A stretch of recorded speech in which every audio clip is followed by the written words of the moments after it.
Water. "I'll wash my face with water," said Munna to his Nani. "We all quench our thirst with water. We are all alive because of water.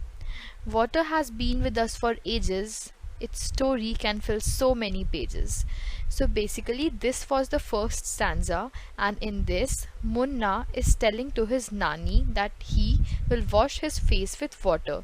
So, Nani is the grandmother. That's what we call a grandmother in Hindi. That's Nani. Then it says, "We all quench our thirst with water. We are all alive because of water." Obviously, whenever we are thirsty, we drink water. So, quench means to remove our. Then we feel thirsty, we drink water, right? Like the satisfaction we get, basically, that's we quench our thirst with water. We finish it up, our thirst with water. Then we are all alive because of water. Water is one of our basic needs and we cannot live without it. Water has been with us for many ages.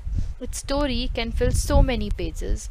So water has been with us for so many ages, right? Water has always stayed with us. There was never no life on earth without water. So its story can fill so many pages. Somewhere it is dew, somewhere it is snow. Steam is also water, as you know. Water has formed so many, that is what says my Nani. So in the next stanza now, the grandmother is talking to Munna. She is talking about the different forms water has. It's dew, snow, steam as well. So all these are the forms of water.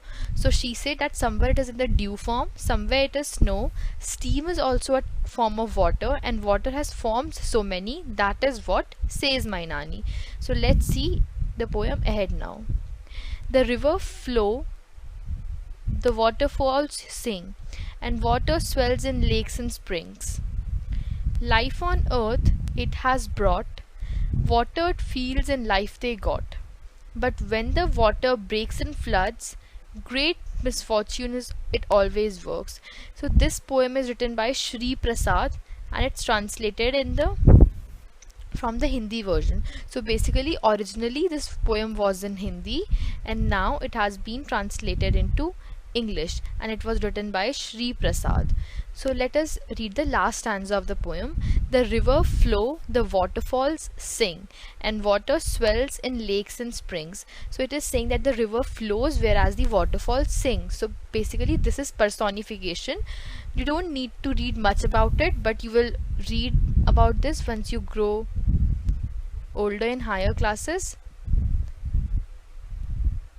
So basically we are saying that the waterfalls sing because they look so beautiful. Now, life on earth it has brought, watered fields and life they got. So it is saying that water has brought life on earth, but when the water breaks in floods, great misfortune it always works. But when floods occur due to water, great misfortune it always works, which means that this is a pure form and it always helps the human being. We have life on earth just because of human beings, but when it breaks down into floods. Great misfortune always works. So basically this was a poem completely on water, and we know that water is the most basic thing we need in life. You can read more such poems and songs about water and enact them and you'll feel good. So let's see what next the chapter says. So here we have, do you know any poem or song on water? Recite it in the class. So if you guys have this, if I have a poem or I have heard a song on water, you can recite it in the class. Then we have, which are the places mentioned in the poem where we find water? So we read the poem and I'll write the names that where what are the places mentioned in the poem where we find water. So the places were, I'll write the answers over here, okay? The places were river, waterfall, then we had lakes and springs as well. So these are the places mentioned in the poem where we find water. Then we have tick the activities for which water is needed. So let's see. To play, water is not needed actually. To write, it is also not needed. To run a fan, it's not needed. To sing, it's not needed. To row a boat, it is needed. To make tea, it is needed. To knead dough, it is needed. To grow plants, it is needed. And to paint pictures, if you're using the watercolors, then only it's needed, otherwise it's not. So these 3 questions are done now. Let's move ahead. Name any 4 activities which you can do without water, and then we need to name 4 activities which you cannot do without water. So okay, we can do without water are the following ones. Oh sorry, we can do without water, right? We can speak without water, like right now I'm speaking and I'm not using water. We can walk without water, obviously. We can read, and we can play as well. Now we need to name 4 activities which cannot be done without water. So we cannot bath without water. We cannot wash clothes without water.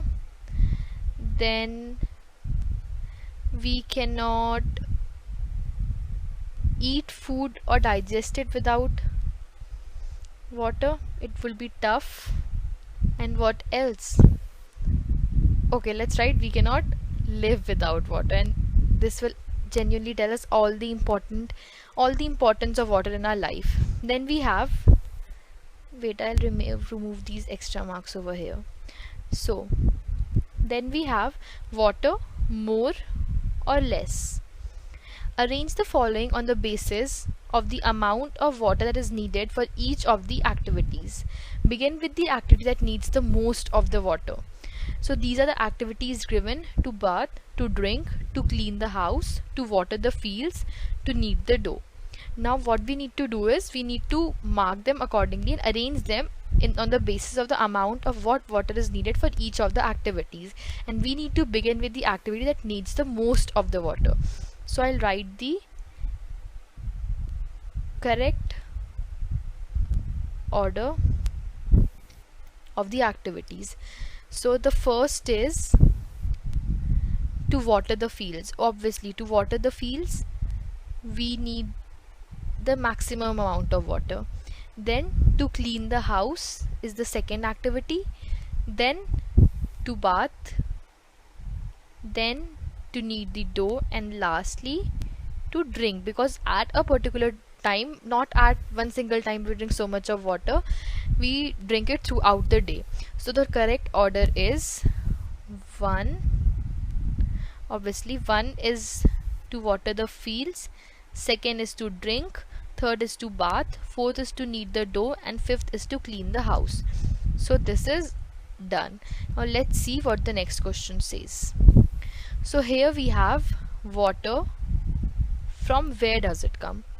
In the poem you read about rivers, waterfalls, lakes and springs. We get water from all these places. From where do you get water?